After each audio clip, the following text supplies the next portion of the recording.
Well, welcome. And before we start, just wanted to acknowledge the tragic accident that happened early this morning, Francis Scott Key Bridge in Baltimore. And I would just ask, please keep those involved in your thoughts and prayers. There's still search and rescue going on, so please keep those folks in our thoughts and prayers here before we begin. But welcome. Great to have everybody here. And it's going to be a great 3 days, I guarantee you. And so great to be back here in Huntsville, an amazing city, and really appreciate the tremendous support.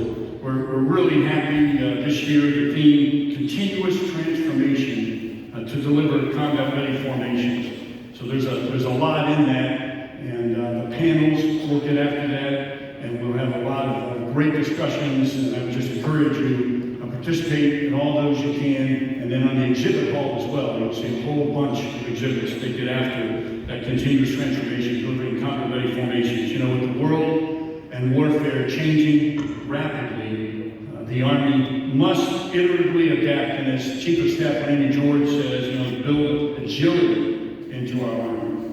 It's so critical, building agility into our Army. The Army must always be ready, set priorities, empower leaders, and reduce the complexities. And then you have all exactly the areas we'll cover this week in our tremendous lineup of keynote speakers, educational panels, and fireside chats, as well as the Warriors Corner, which is at the Army exhibit, the exhibit for Warriors Corner, always popular and great discussions going on there for sure. But before we start, I would like to recognize a lot of hard work was put in to pull this together. And I want to recognize the city of Huntsville and the Huntsville Convention Center. It was tremendous support. It was fantastic this year. A lot of construction finished in time. We really appreciate all those efforts and making this just absolutely top-notch here for the show. Also, AUSA Redstone Huntsville chapter, an award-winning best chapter. Thank them for their tremendous support. Volunteers that did so much for us. We really appreciate that. And of course, we can't do this without the coordination of the Army leadership. AMC, appreciate the tremendous support, and Army Futures Command, just amazing support. But for example, this will be the first time ever we'll have all cross-functional teams here from Army Futures Command. That's incredible. We'll have all the cross-functional teams here. Just look forward to so much getting done in those areas. And again, thanks to our sponsors, Northrop Grumman, for sponsoring this morning's event and the general session. Really appreciate it. Can't do it without the sponsorship, that's for sure. So please take advantage of the networking time. We built in networking time to get out on the exhibit floor. Fantastic exhibits. And I was just talking to some individuals before coming in. You can see more. If you travel 2 years going to all of these companies, you wouldn't even see as much as you'll see in a couple of days right here. The ideas and great discussions and educational programs. So take advantage of that on the exhibit floor for sure. And as Alex said, the outdoor exhibits have moved inside, so you don't have to deal with the rain, so that's a good thing. And I apologize, I know it was made things a little bit tougher this morning. So now I'd like to, we're really fortunate to kick off with our keynote speaker. No better way to start than with the Honorable Gabe Camarillo, the 35th Under Secretary of the Army. I'm really grateful he's here to kick it off. He's the Secretary of the Army's Senior Civilian Assistant and Principal Advisor on matters related to management and operation of the Army. He is also the Chief Management Officer for the Army. No small task, all those in that sense there. Prior to this, Mr. Camarillo served as the Assistant Secretary of the Air Force for Manpower and Reserve Affairs and Principal Assistant Secretary of the Army for Acquisition, Logistics, and Technology. Before entering government service, Mr. Camarillo's career includes significant experience in law, government, national security, and private industry. He received a Bachelor of Arts in Government from Georgetown University and a law degree from Stanford University. So please join me in welcoming our opening keynote speaker, the 35th Under Secretary of the Army, the Honorable Gabe Camarillo.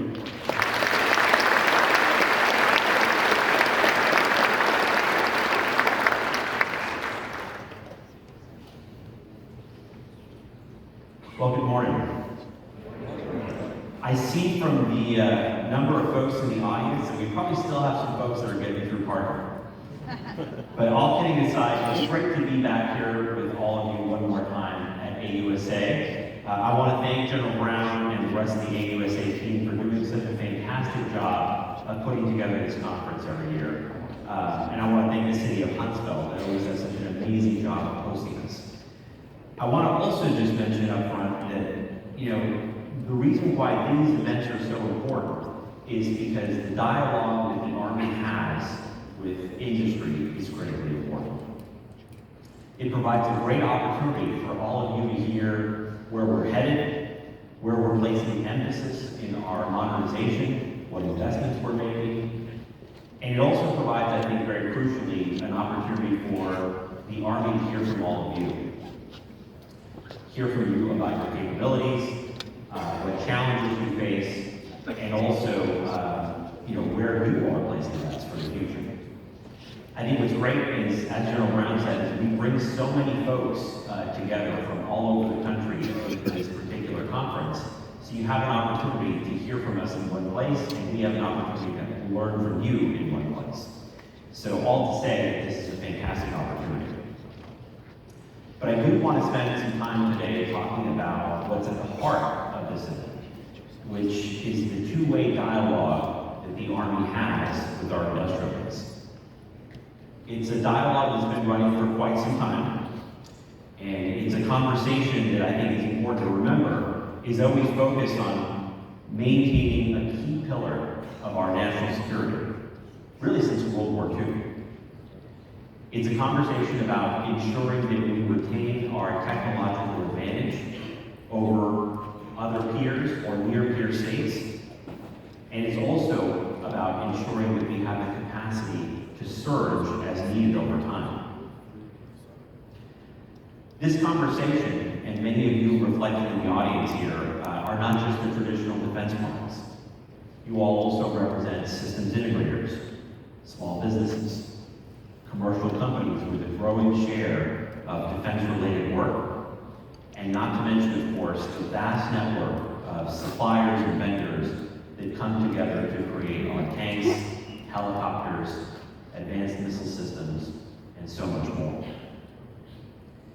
So the reason I wanted to discuss this relationship today and to talk a little bit about how we can continue to work together is because I think we have a tremendous legacy of success and I think an important focus on how we move forward. I do believe that the conversations about the defense industrial base are poised to take a new turn. Just consider what we've observed over the past 3 years. First, there is a culmination of a 10-year period of emphasis on disruption and acquisition reform, focused on bringing in non-traditional suppliers in defense, getting speed in our path to production from prototyping, and in recognizing that we need new processes to deal with software and software-defined systems that change too quickly for our traditional processes to work. We also witnessed the COVID pandemic that stressed our supply chains and highlighted the need for resilience in our manufacturing capacity. And then, of course, when I started this job about 2 weeks afterwards, was the Russian invasion of Ukraine, which ushered in a new period of security assistance in which our industrial base and the capabilities that it produces would take the lead in our response to this act of aggression. And with the bipartisan support of Congress, we have greatly accelerated our investments in production capacity amid a resurgence in global demand for U.S. Army systems. Just consider alone that U.S. Army Security Corporation went from about $14 billion in fiscal year 22 to $35.8 billion in FY23. That's a 2.5 times increase that attests to the value of our systems and how well they perform.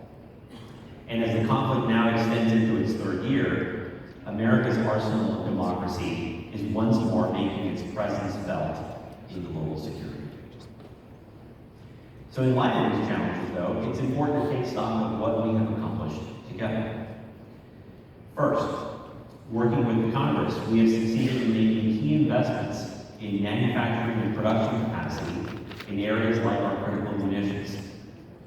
And this is followed by investments of about $3 billion in prior supplementals in FY23, that supported not only our defense industrial base partners, but our Army organic industrial base as well.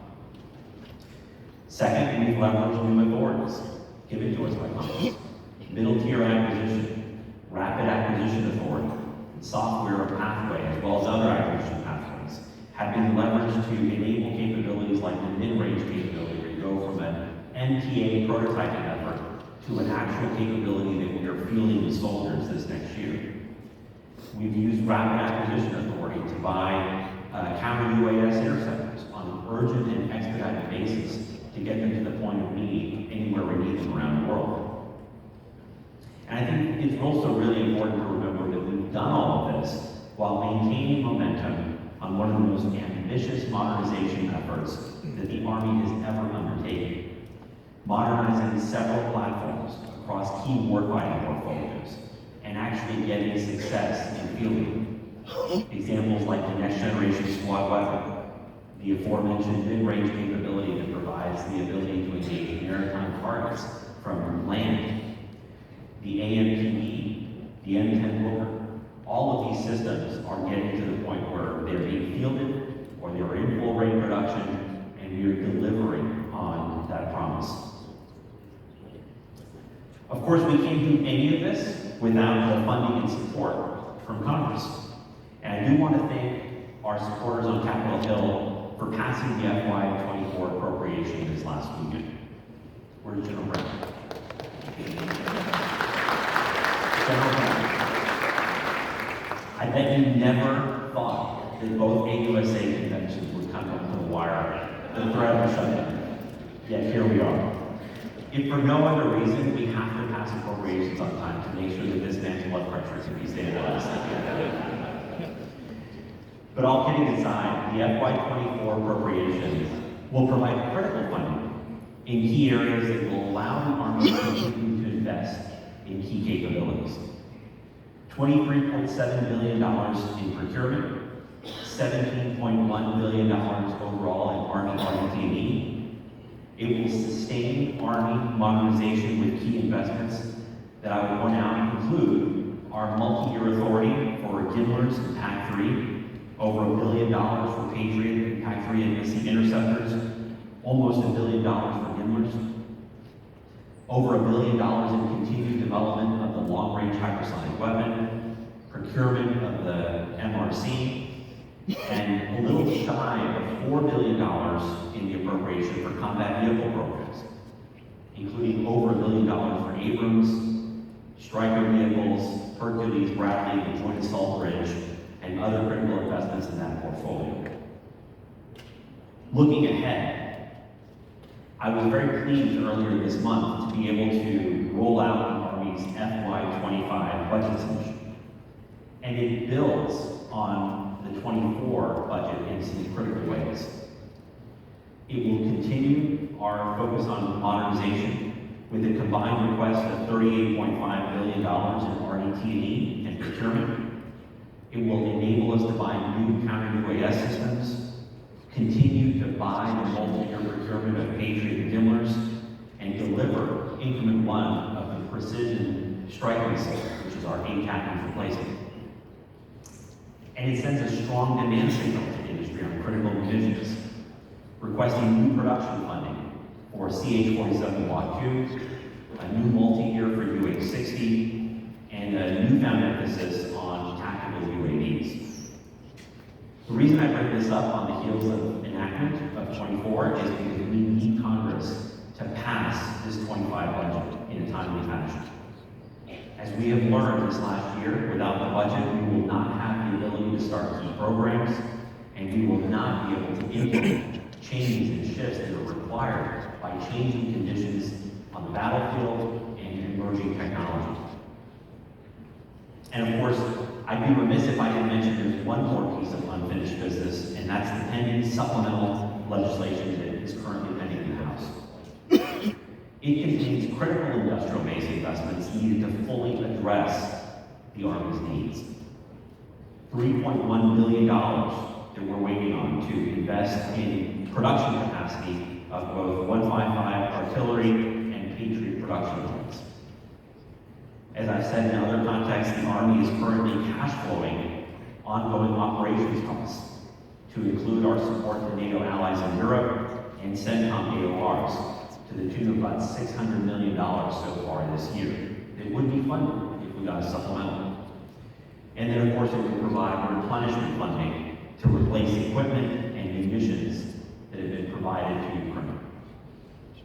One good example of this, we all know that the threat of counter small UAVs is real.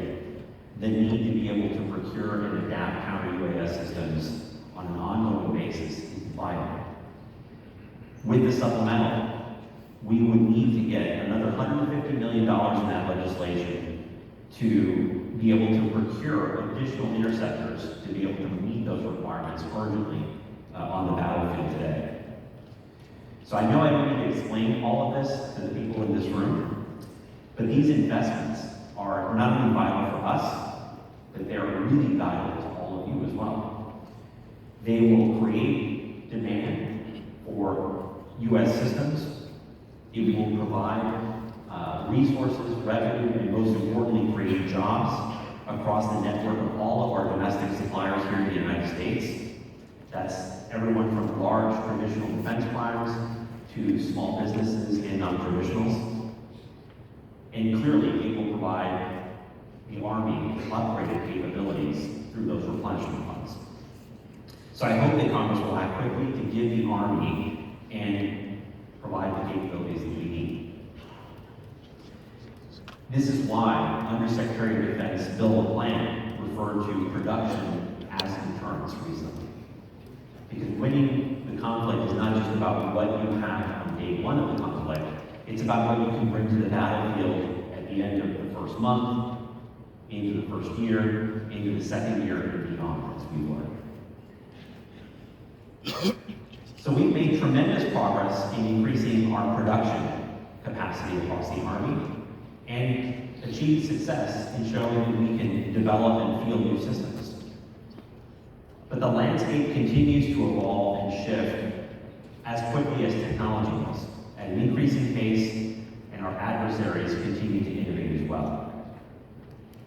So I mentioned earlier that we come off of about a 10-year period of acquisition reform that really focused on two things: making it easier for the department to buy commercial technology and getting from prototyping to production a lot more quickly. All of the reforms have enabled us to do this, and it's translated into a significant amount of success. I would argue that we have had more change in the way that Army acquisition works in the last 5 years than we did in the prior 25 years. But in order to retain our competitive advantage, we have to focus on what we need to do over the next 5 years. And ensuring that the Army and our industry partners can deliver for our nation will require answering a new set of challenges. And the questions, I think, have evolved. For an example, it's no longer just a question of whether we can do business with commercial or non-traditional vendors. It's how do we integrate the innovation that they provide in an ongoing way. The challenge now isn't just getting access to innovative technology. It's a challenge of how do we adapt our processes to ensure that we can continue to receive the benefit of those ongoing innovation cycles well after we start procuring new systems. All of what I'm talking about will put pressure on our current incentive structure. Vendors, both new and established ones, rely on the certainty of production contracts to offset investment costs in the development of new warfighting technologies. This is where that development of R&D pays off, and it allows the industrial base to plan for sustained revenue and high margin returns over time. At the same time, the iterative technology refresh cycles, particularly in areas where there are strong commercial markets, think software, small UAVs, make it very hard to ensure that the Army keeps on buying the best stuff. In some of these cases, new market players and new solutions appear more quickly than our processes can keep up with. One example I'll point out is IVAS, our Integrated Visual Augmentation System. We initially planned several years ago on fielding a capability to the entire Army at once, but we needed to account for continued improvements in both the software and the hardware integrated into that capability. So we restructured the program. It will now field in waves, with soldier feedback continuously incorporated and enabling rapidly iterative designs. It's one example where you have to think not just how do you get to production, it is what happens after that. How do you continue to adopt and embrace innovation well after those production cycles have started?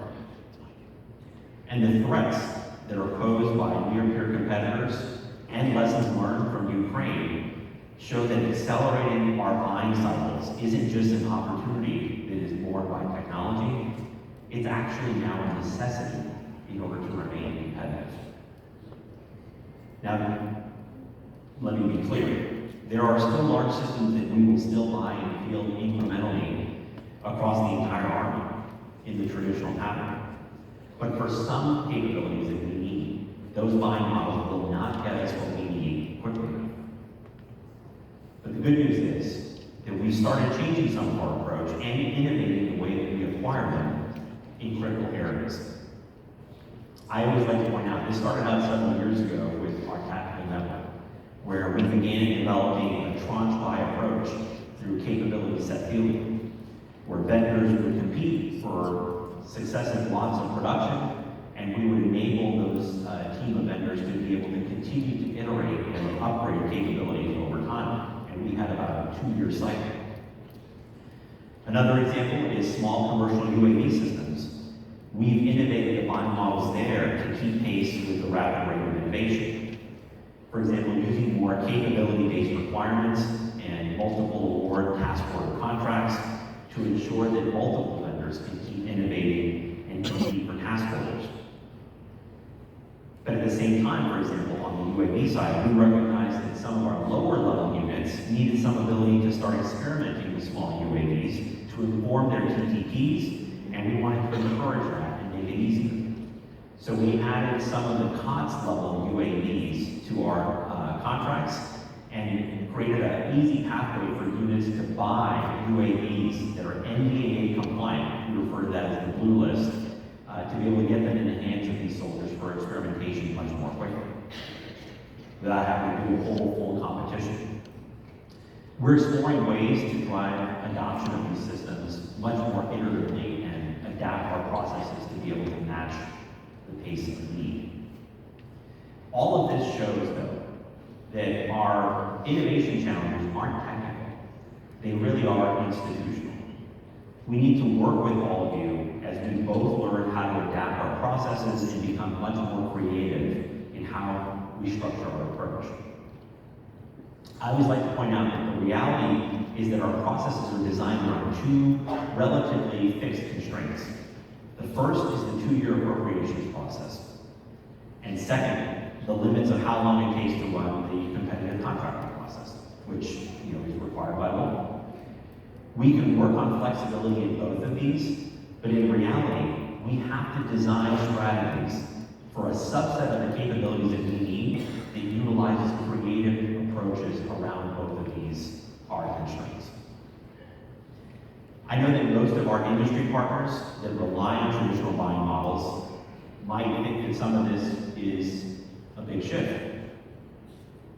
Some programs, may only be profitable once you achieve a large run of production over several years.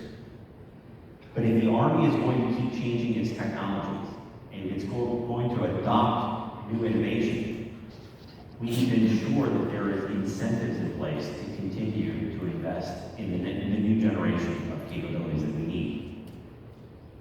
Changing our buying models is really not just a luxury, it's actually imperative in order to deliver the warfighter what they need.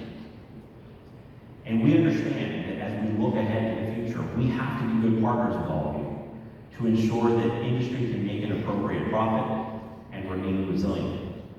And it's a 2-way street, and a conversation we're continuing to have to ensure that we find creative ways to allocate incentives to achieve the outcomes that we both rely on.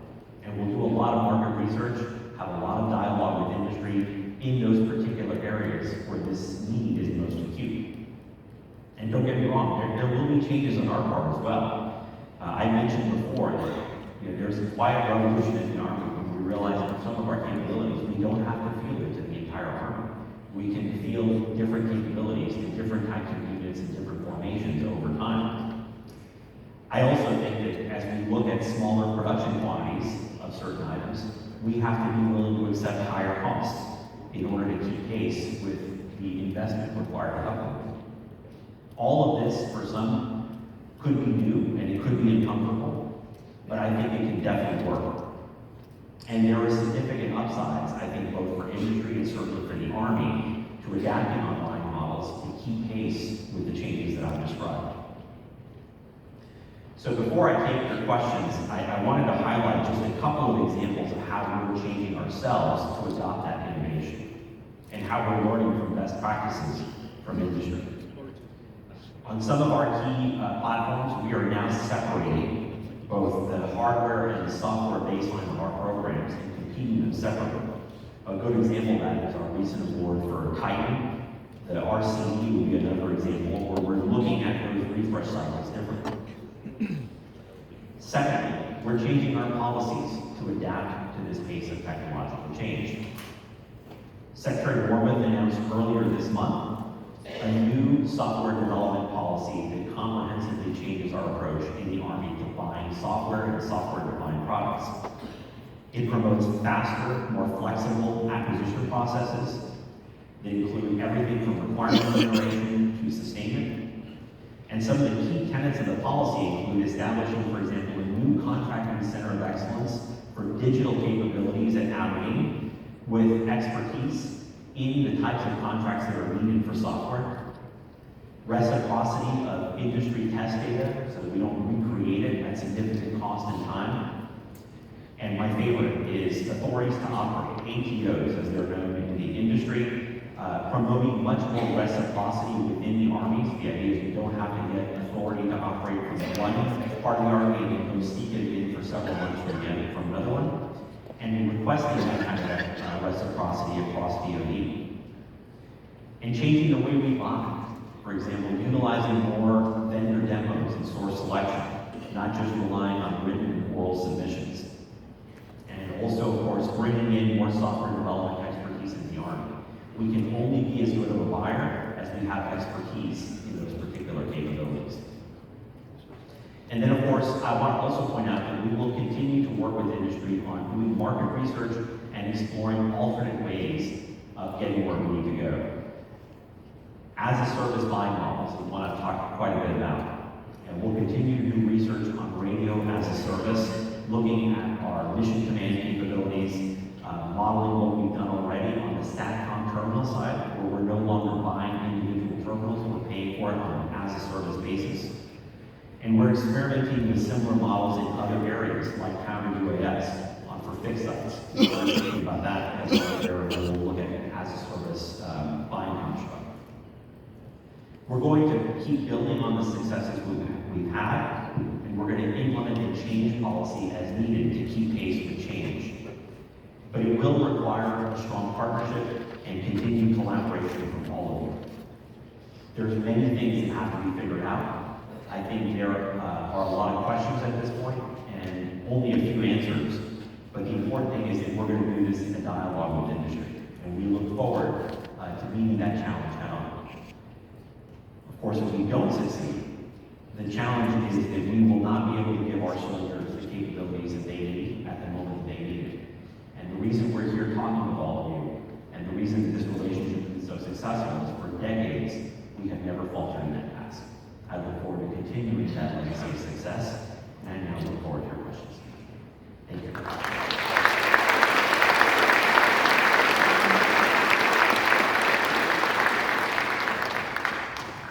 Okay. Mr. Secretary. Yes. Dave Lockhart, really appreciate your remarks and comments. It covers a lot of ground. And, as you cover this gigantic space that's Army and all the challenges, and then we will often ask a question about something that the one I would like to ask relates to something that we talked about policy changes. And I noticed that we've got policy changes associated with innovation, policy changes associated with working with allies. As a matter of fact, Army Futures Command recently put something out on FedBizOps to leverage foreign investment, foreign technology, and sharing of information. And so,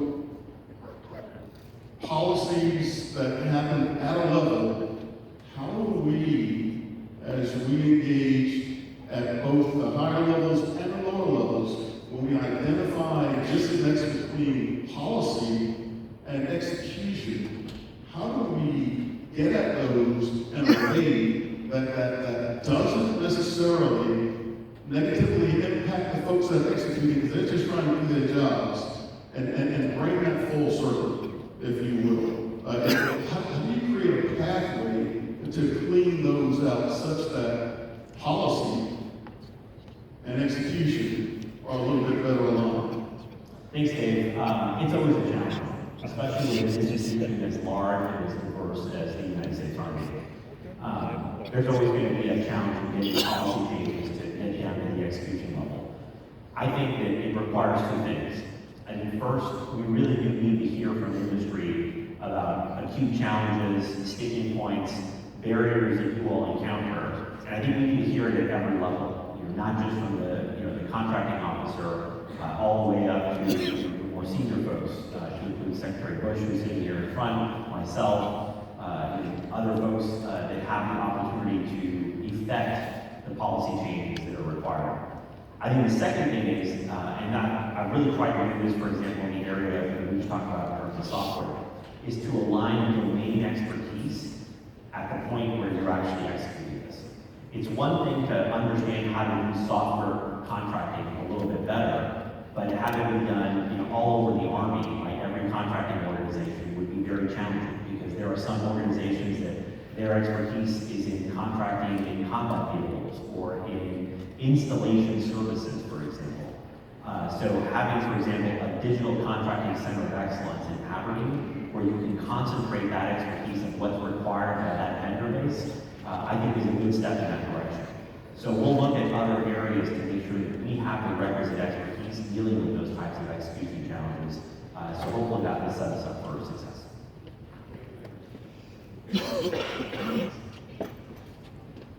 Sir, this is Sanford Lemons. Yes. So I'm all into AI and thinking deep into rabbit holes, and one of the things that you talked about makes me ask this question.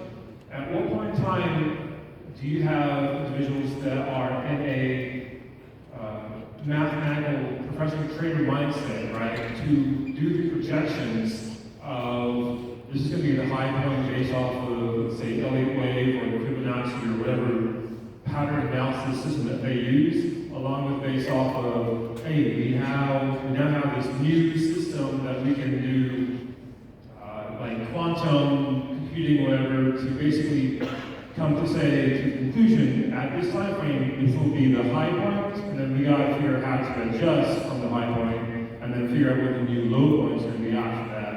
And based off of the budgeting and pricing of the incentives for the research and development, to see how from the military side to compensate for the low, to compensate for the high, and to find an equilibrium. If you have any professional financial advisor, that maybe the best way to say it in terms of how that would be forecasted. No, thank you very much for your question. It's a compelling argument. How do we follow the technology cycles effectively, especially when we have limited resources in order to place bets? I'm a believer in the fact that certainly I'm not in a position to be able to pick what those technologies are. There are many better expert people in the Army who are empowered and trained to do that. But I think one of the great things about what I'm talking about is it should be fairly obvious in what subsets of our weapon systems and our capabilities lend themselves to that type of analysis. And the good news is that a lot of that technology is mature, it's extant today, and the only thing slowing us down is our ability to put the resources on the right contract and be able to make those pivots and shifts as quickly as we need to. So I think identifying the technology won't be the challenge. It is, again, just getting our processes to work very effectively in order to get us there. And you know, we are very much open to full and open competition from every vendor, every source. So I think that as mature technologies come to bear, they should make themselves pretty much available to the Army. We should know where those right bets are in place. Next question. Yes, sir, William King, back straight from here. Yes, sir, as you pointed out, this is a technology-driven world, and the reliance on data and access to data is driving a lot of the innovation that we see going today. How is the Army embracing that from an institutional perspective and taking advantage of the innovation labs that are in industry, as well as what Army Futures Command is doing in creating their innovation labs to bring warfighters into those environments for brief periods of time, one, to get exposure to what's around them possible, but two, to get that direct feedback and get it back out to the force. Because, like I said, that is what's driving our future capabilities. Yeah, it's a great question that I'll actually expand it a little bit further. I go back to maybe about 10, 12 years ago. There was a very rigid set of relationships between the Army and industry. I was here at ASALT at the time. We felt that the conversations had to exist primarily in the context of industry days, kind of through the contracting process. And now I think you'll see that the conversations and dialogues are much more free-flowing and I think much more diverse. Part of that has been the emphasis the last several years on involving our soldiers and our formations into the experimentation with technology. I think that's played a very valuable role in helping us to get things right. I think it is a standard way that we're going to do business moving forward. I think the other part of it is doing a better job of understanding what investments the industry is making. And I think that the way that we have worked across the Army between ASALT and Army Futures Command and the CFGs has done a tremendous job of that. And I know you're going to hear a lot from General Rainey over the course of this conference about human-machine integrated formations. But it's a lot about doing exactly what we just talked about, which is bringing the best of breed of what industry has, putting it in the hands of soldiers, letting us figure out how to employ it, how to use it. Not only will that help us to figure out how to place our bets and place our investments, I think what's great is I've also been on the industry side, is understanding how is the Army going to utilize this technology, in what particular economies, what are the constraints with the way it's currently configured or designed. That feedback for all of you as an industrial base will be incredibly valuable as well. Because the thought here is it's not a static, one or two-way transaction. It is an ongoing set of relationships, and as I've said many times, a set of technology refresh cycles that we need to work with. Thank you for being Thank you. Give Secretary Camarillo a big round of applause.